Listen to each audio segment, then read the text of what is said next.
A guy named Ronan Callahan returns to his home, where he hasn't been in years. The inside is a mess. Ronan poured all the booze he found into the sink and broke the last bottle. At night, the guy could not sleep for a long time. The next morning he saw a familiar face through the window, just in case took a hockey stick and went to check what was wrong. There was no one in the car parked next to the house, so Ronan went to the marshes and saw Sean McKenna, who had dug a lot of holes here over the years. Next to him was his oldest daughter, Roberta. Later, as the car drove away, Ronan returned to the marshes. Each hole was marked with a flag, and there are hundreds and thousands of such flags here. Ronan complains to Murphy, the local sheriff, about Sean's unauthorized dig on his land. Even though Ronan is legally right, Murphy is not going to help him, believing that Sean has every right to do so.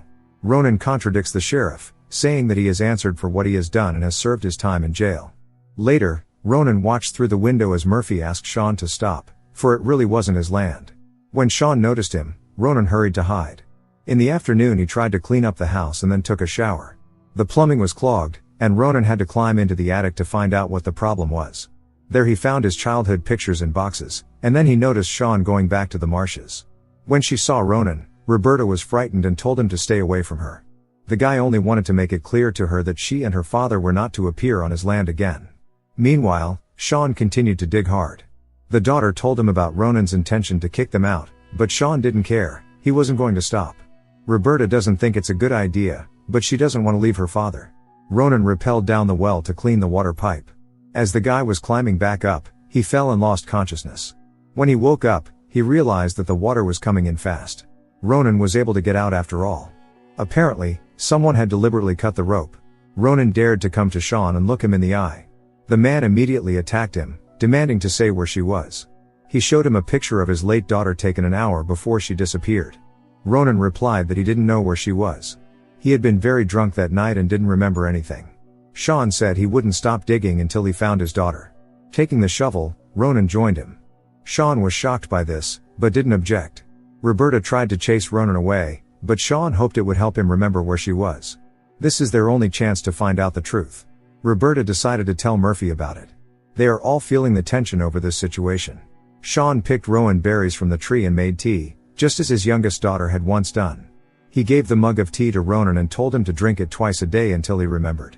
On his way home, Ronan saw an offensive inscription on his fence, written in red paint. Ronan tried to erase it, but it would not wash off, nor would the unforgivable sin he had taken upon himself. The next morning he saw Roberta outside his house, who said this was only the beginning, because people want to get their own justice. Roberta has had to give up her own life and ambitions to be there for the father, who is going crazy with grief. She does not believe in Ronan's sincerity to help. Sean was surprised to see that Ronan had started digging before him today. They didn't talk to each other, just kept digging in silence. Suddenly Ronan's shovel hit something in the ground. The agitated guy started digging with his hands, but Sean shoved him away and continued doing it himself. It turned out that the bones found belonged to an animal. Sean tearfully recounted that the last thing he remembered was him and Eva arguing outside the pub. At some point she ran away, and Ronan doesn't know what happened next. Despite this, the police were able to prove his involvement. Later, Ronan asked Roberta what she remembered about it, since she had also been with them at the pub that night. However, Roberta was clearly in no mood to answer his questions. For days on end, the men were digging. Feeling powerless, Roberta decided to join them. As they were leaving, Ronan noticed a tree with the first letters of the name scratched out. He, Ronan, and Eva had scratched them out years ago as a sign of their friendship. Ronan caught Sean looking at the picture of the daughter. Sean asked him to sit down next to him and told him it was Eva's birthday. The father does not understand why his daughter deserves such a terrible fate. Now it is Ronan's duty to find her by all means. Ronan promised that he would do so. At home, Ronan found a bottle of alcohol he hadn't thrown away. Out of grief the guy wanted to get drunk, but at the last moment he stopped.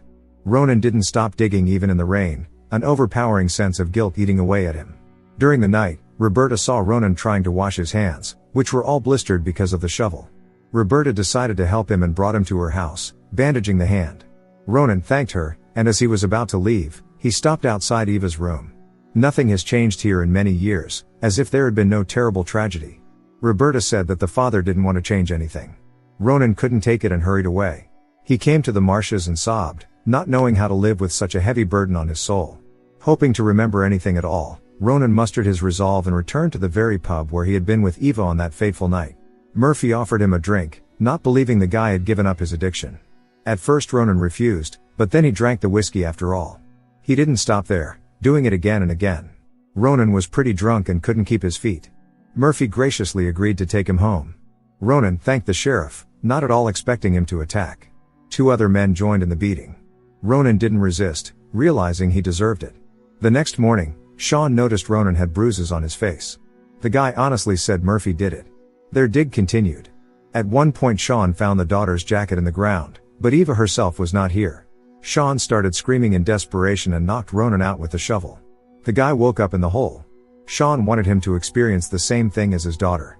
Ronan climbed out of the hole and prepared to accept his fate, for he had nothing more to lose. But Sean believes that in this case, life would be the worst punishment for Ronan.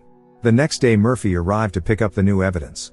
Sean did not utter a word, being in a kind of detached state. Seeing the door open, Roberta went to Ronan's house. He thought back to the time when his mother passed away. He was 14 years old. He envied her because she was finally free of the abusive father. Ronan told Roberta that he was sorry. She kissed him and then slapped, crying. They continued kissing, but when Ronan saw Eve's pendant on Roberta, he stopped. With tears in her eyes, Roberta recalled that when the mother was diagnosed with cancer, the father was not there for her. He searched for Eva on the marshes while his wife lived out her last days in the hospital. Later, Ronan saw the police digging on his land. Murphy said they had reopened the investigation because of new evidence, and showed Ronan the warrant. Criminologists arrived at the possible crime scene. The police searched Ronan's house, turning everything upside down. Ronan had nothing to hide, so he didn't obstruct the investigation. At home, Roberta couldn't stand it and cried. She didn't like Murphy bringing up the past. She told him later about it, but the sheriff was determined to get to the bottom of it. Roberta tried to convince the father that the jacket found didn't belong to Eva. Now Roberta wants one thing, for the father to finally come to terms with the loss, for neither of them knows for sure if Eve is really on the marshes. Ronan watched as police officers dug through the swamps late into the night with special equipment. However, their search led nowhere. When the police left, Ronan came to Sean and said he intended to keep digging. Roberta wanted to stop him, but he pushed her away, saying he had no choice. Roberta said in tears that they and the police had been looking for Eva for 15 years, but they hadn't found her. Which meant she might not even be on the marshes. Ronan, however, would not listen. Once again, Roberta tried to make her father understand that he must come to terms with the loss, but Sean realizes that this is the only way to achieve peace of mind. He cannot allow Eva to be left alone in the swamps. At night, while Ronan dug non-stop, Sean in a fit of impotent anger overturned all the things in his hut, and then asked Eva to come back home. Later, Sean went to the bar and told Murphy that he hadn't done enough to find Eva. Sean also didn't like the fact that Murphy hit Ronan. The bewildered sheriff reasoned with his old friend and escorted him out of the bar. Ronan woke up in the mud, and exhausted climbed out of the hole. Even so he kept digging, because it was the only thing he could do now. He was surrounded by hundreds of holes. At Sean's hut, Ronan found the last picture of Eva and noticed something strange. Soon Murphy brought Sean to the swamps and asked the old friend to reconsider everything that had happened. Even Murphy was visiting Sean's gravely ill wife in the hospital, while he was out on the marshes around the clock. Ronan asked the sheriff to stop. Roberta intervened, no longer knowing how to convince her father to give up his digging. Sean reminded Ronan of his promise. Sean also admitted that he had given the wife his word that he would find Eva at any cost. For this reason, Brenda passed away alone. Ronan thought this was strange, because recently Roberta had claimed that she was with the mother at that moment. But it turned out she was out on the swamps. Ronan ran to the hut, and taking the photo with him, came to Roberta and attacked her. Murphy intervened and knocked the guy out. Ronan woke up in the garage on a tarp. Murphy intended to do justice here and now and loaded the gun, asking Roberta to keep quiet about what was going to happen here. Suddenly Ronan declared that he was not guilty of anything, and the proof is right in his pocket. It's the photo taken during Eva's last hours of life. It shows Eva wearing her pendant, which for some reason is now in Roberta's possession. She lied that the mother had given her the pendant before, but in fact Roberta was not in the hospital that night. She stole her sister's pendant and hid her in the marshes. Ronan didn't know where Eva was because he had nothing to do with what happened to her. In a panic, Roberta tried to justify herself. Murphy was shocked by this turn of events. It turns out that Ronan sat in jail for 15 years while he was innocent. Unable to withstand the pressure, Roberta confessed to everything. She was jealous of the sister because Ronan had chosen in her favor. So Roberta devised a way to get back at both of them. Murphy handcuffed Roberta, But the girl began to convince the sheriff that if the father found out the truth, he wouldn't be able to live through it. Ronan agreed, realizing that Sean didn't deserve it. Murphy gave Ronan the key to free Roberta from the handcuffs. However, Ronan did not expect that the next moment Murphy would fire a shot, taking Roberta's life. Ronan came to Sean and told him that Roberta had decided to leave. Then he ran to the very tree with the initials scratched out, and pushing Sean away, began to dig. Finally, their search came to an end. The swamp had fully preserved Eva's appearance. Sean wept in tears and cursed Ronan, convinced that he was the one who had taken Eva's life.